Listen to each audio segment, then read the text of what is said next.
President Obama taking credit this week for an economy that continues growing under President Trump. Charlie, who's got it right? It's Trump's economy now. And here's why I will say this. If you look at the sort of trajectory, first off, generally economic expansions last 7 years, it should have been done around the time that he left office.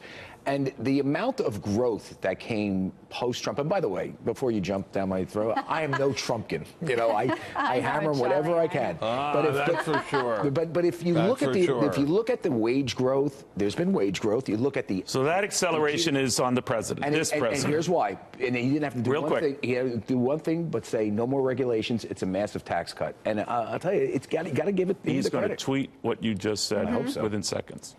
Payne. President Trump has unleashed this economy. Yeah. He really has. And initially they called it soft data because they were surveys. Now it's hard data and jobs and all kinds of other economic data. This is Trump's economy, and it's on fire right now. Danielle, whose economy is this? Well, I'm going to say it's mostly Obama's. Thanks, Obama. But I will say that we've seen the stock market. You know, you're looking at a graph and you see the gradient incline. You know that there is enormous amounts of business confidence. Consumer confidence is also on an incline. Don't forget GDP. GDP is great, and GDP per capita has been, you know, also on an incline. But would that GDP be happening now? Let's say we were in the 9th year of an Obama administration. GDP is 1.5% per year average on Obama.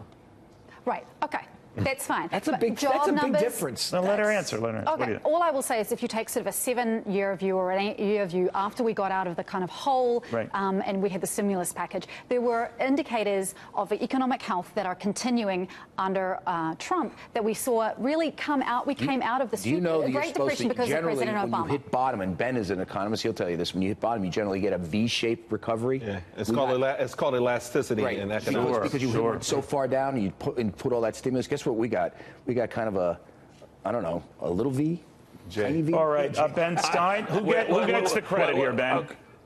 Well, I think Mr. Obama gets the credit for very sound fiscal and monetary policies when the economy was struggling and was in real terrible shape. Although I think Ms. Yellen gets a tremendous amount of credit as well. She doesn't get the credit she deserves. She shouldn't go down in history. But what I'm looking at and worrying like mad about is inflation. When we are running hyper-stimulative government fiscal policies in the midst of full employment, that almost always leads to inflation, and I am very, very worried that my daughter and my son are going to be living in a hyper-stimulative economy. They have a hyper-stimulative dad. I think that's the problem there.